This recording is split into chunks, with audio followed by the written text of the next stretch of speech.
Welcome to Lalitha's kitchen. எல்லோரும் எப்படி இருக்கீங்க? வீடியோவை ஃபுல்லாக பார்த்ததுக்கப்புறம் உங்கள் கமெண்ட்ஸை கொடுத்துட்டு சப்ஸ்கிரைப் பண்ணுங்கள். இன்றைக்கி வீடியோவில் ஒரு 1 pot மீல் சிம்பிளாக பச்சை பட்டாணி போட்டு ஒரு சிம்பிள் புலாவ். இது எப்படி பண்ணினேங்கிறது வீடியோ ஃபுல்லாக பார்த்துருங்க. இதுக்கு பச்சை பட்டாணி ஒரு கப்பு எடுத்து வச்சுக்கிறேன். இது பச்சை பயிறு ஈவினிங் சுண்டலுக்காக ஊற வச்சது. இப்போ பச்சை பட்டாணி ஒரு கப் எடுத்து வச்சுக்கிறேன். அது வாஷ் பண்ணி அது இருக்கட்டும் அப்படியே. இப்போது இந்த புலாவை பண்ணுறதுக்கு ப்ரிப்ரேஷன் வெங்காயம், தக்காளி, இஞ்சி, பூண்டு, சில மசாலா இதெல்லாம் அரைச்சி எடுத்து வைக்கணும், கட் பண்ணி வைக்கணும் இல்லையா? இப்போ அதெல்லாம் தான் அந்த வேலையை தான் பண்ண போகிறேன். பூண்டு உரிச்சுட்டுருக்கேன். ஒரு 10லேருந்து 12 பல் பூண்டு எடுத்து வச்சுக்கிறேன். வெங்காயமும் கட் பண்ணி நான் தண்ணியில் போட்டு வச்சுருவேன். அதுக்கப்புறம் தான் ஸ்லைசஸ் போடுவேன். எனக்கு கண் எரியுங்கிறதுக்காக நான் அந்த மாதிரி தான் பண்ணுறது. உடனே டேரெக்டாக கட் பண்ண மாட்டேன்.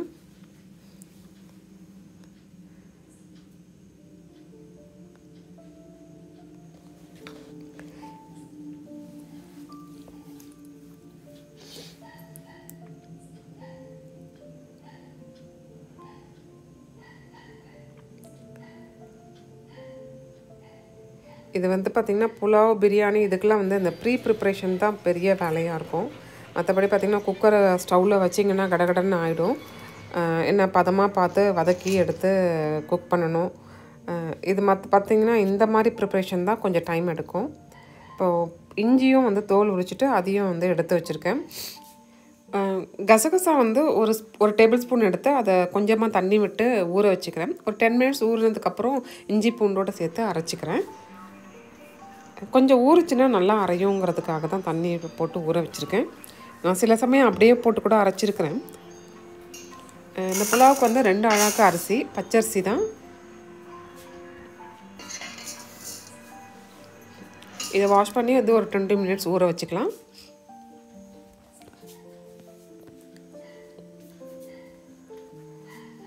இது கூட கொஞ்சம் ஃப்ளேவருக்கு புதினா, கொத்தமல்லிலாம் கொஞ்சம் கட் பண்ணி அதையும் வாஷ் பண்ணி எடுத்து வச்சுருக்கேன். யூஸ்வல் புலாவ் பிரியாணி பண்ணுற மாதிரி தான் அது.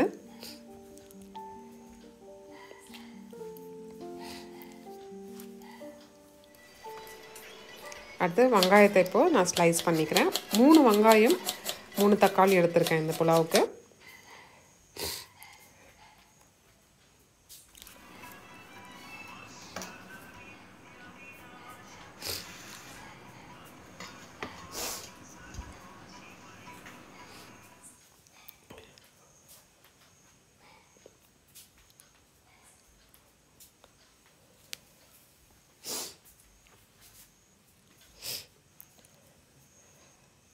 இப்போ வெங்காயம், தக்காளி கட் பண்ணி எடுத்து வச்சாச்சு. அது இருக்கட்டும். அடுத்து இஞ்சி பூண்டையும் அரைச்சிக்கிறேன் நான். இஞ்சியும் பூண்டும் எடுத்து வச்சதை போட்டுட்டு அதோட ஊற வச்ச கசகசாவையும் சேர்த்து அரைச்சி அதையும் தனியாக ஒரு கப்பில் எடுத்து வச்சுக்கலாம்.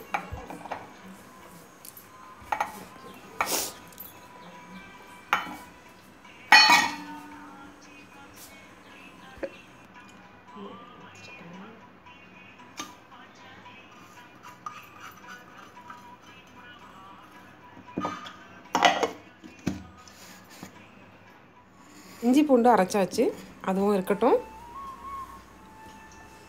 அடுத்து குக்கர் வச்சுட்டு அதில் 2 ஸ்பூன் நெய்யும் 4 டேபிள் ஸ்பூன் சன்ஃப்ளவர் ஆயிலும் ஆட் பண்ணிக்கிறேன் நான். இப்போ இது எண்ணெய் நல்லா காஞ்சிருக்கு. இதில் போட வேண்டியதெல்லாம் போட்டு புலாவ் பண்ணிடலாம். ஃபஸ்ட்டு ஸ்பைசஸ் ஆட் பண்ணிக்கிறேன். 1 ஸ்பூன் சோம்பு, ஒரு பச்சை மிளகாய் கீரி அதையும் சேர்த்துக்கிறேன். கூடவே ஸ்லைசஸ் பண்ணி வச்சுருக்கேன் 3 ஆனியன் அதையும் சேர்த்து அந்த எண்ணெயில் வதக்கிக்கிறேன். ஆஸ் யூஷுவல் அந்த வெங்காயம் நல்லா வதங்கி அந்த டிரான்ஸ்பரண்ட் கலருக்கு வரணும். அது வரைக்கும் நம்ம வதக்கிக்கிட்டே இருக்கணும். அது நல்லா வதங்கி வரும்போது அரைச்சி வச்சுருக்க இஞ்சி பூண்டு விழுதையும் சேர்த்துக்கிறேன். நான் இஞ்சி பூண்டு அரைக்கும் போது அதில் கசகசாவும் போட்டு அரைச்சிருக்கேன். இது டைமுக்கு ஒரு மாதிரி ஒவ்வொரு நாளைக்கு ஒரு மாதிரி நான் அரைக்கிறது. அதில் சில டைம் கசகசா சேர்ப்பேன், சில டைம் கேஷ்யூ சேர்த்து அரைச்சி புலாவ் பண்ணுவேன். இது ரெண்டுமே இல்லாமல் சில டைம் தேங்காய் பால் மட்டும் எடுத்து புலாவ் பண்ணுறது. அது எப்படி தோணுதோ அந்தந்த டைமுக்கு அப்பப்போ செய்யணுக்கிறது. இன்றைக்கி கசகசா போட்டு இஞ்சி பூண்டு அரைச்சி அதையும் சேர்த்தாச்சு. அதை பச்சை வாசனை போகிற வரைக்கும் கொஞ்சம் நேரம் வதக்கி விட்டுக்கிறேன். அடுத்து பச்சை பட்டாணி அதையும் அதோடு சேர்த்துக்கலாம். இப்போது சீசன் பச்சை பட்டாணியில் அதனால் அதை போட்டு செய்யலான்னு சேர்ந்துருக்கேன். வேறு எதுவும் வெஜிடபிள்ஸ் ஆட் பண்ணல.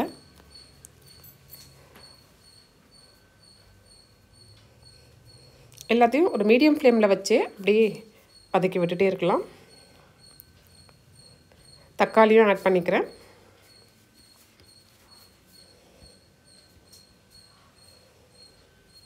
தக்காளி நல்லா வெந்து சாஃப்டாக ஆகிற வரைக்கும் நல்லா வதக்கி விட்டுட்டே இருக்கலாம்.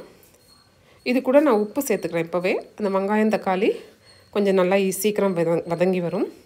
உப்பு வந்து 2 ஸ்பூன் சேர்த்துக்கிறேன். 2 அழகு அரிசிக்கு 2 டீஸ்பூன் உப்பு.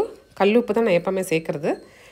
சரி கரெக்டாக இருக்கும் டேஸ்ட்டு. நான் எப்போவும் அப்படி தான் சேர்க்குறது. அந்த மெஷர்மெண்ட்டு ஒரு அழகுனா 1 ஸ்பூன் அந்த மாதிரி சேர்த்துக்குவேன். இப்போது இது நல்லா வதங்கிடுச்சு. இப்போ இது கூட ஒரு 1/2 ஸ்பூன் உப்பு மஞ்சள் பொடி சேர்த்துக்கிறேன்.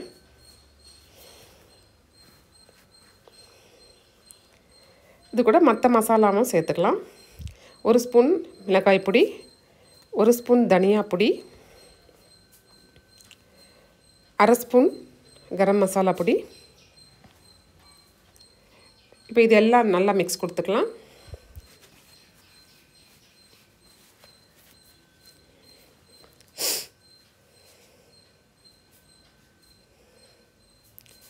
இது கூட நான் கொஞ்சமாக தயிரும் ஆட் பண்ணுறது.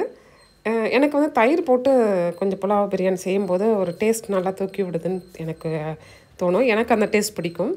தக்காளி போட்டால் கூட தயிரும் கொஞ்சம் ஆட் பண்ணிக்குவேன். அந்த டெக்ஸ்சர் கூட அந்த புலாவோட டெக்ஸ்சர் கூட நல்லா இருக்க மாதிரி தோணும். அதனால் 2 ஸ்பூன் தயிர் நல்லா ஒரு திக்கான தயிர் ஆட் பண்ணிக்கிட்டேன். அதையும் நல்லா மிக்ஸ் பண்ணி விட்டாச்சு. கொஞ்சம் புதினா கொத்தமல்லி இலைகள் அதையும் மிக்ஸ் பண்ணி விட்டுடலாம்.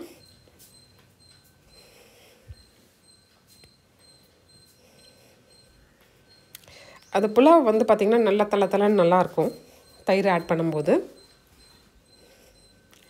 கூடவே அரிசி ஊற வச்சது 20 நிமிஷம் ஊற வச்ச அரிசி அதையும் சேர்த்து நல்லா ஒரு மிக்ஸ் கொடுத்துக்கலாம்.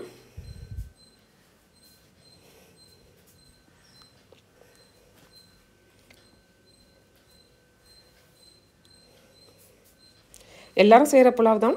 எனக்கு பிடிச்ச மாதிரி என்னுடைய ஸ்டைலில் செய்திருக்கேன். எப்படி இருந்ததுன்னு உங்கள் கமெண்ட்ஸை கொடுங்க. சப்ஸ்கிரைப் பண்ணாதவங்க பண்ணிடுங்க.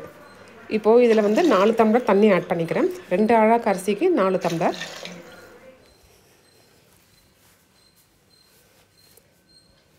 இது நல்லா கலந்து விட்டுட்டு குக்கரை போட்டு மூடிட்டு 2 விசில் வந்தவுடனே ஆஃப் பண்ணிடலாம். புலாவ் ரெடி ஆகிடும்.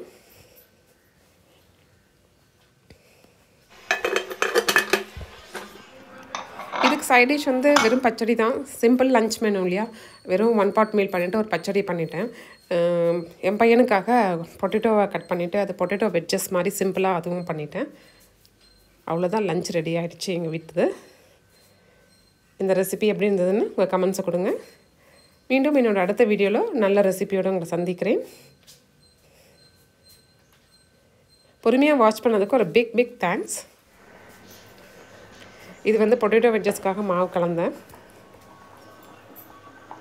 பொட்டேட்டோ வந்து கொஞ்சம் லைட்டாக கொஞ்சமாக ஆஃப் குக் பண்ணிவிட்டு அதை அப்படியே அந்த மாவில் போட்டு மிக்ஸ் பண்ணிவிட்டு வெஜ்ஜஸ் பண்ணியாச்சு. அதை வீடியோ எடுக்க முடியல.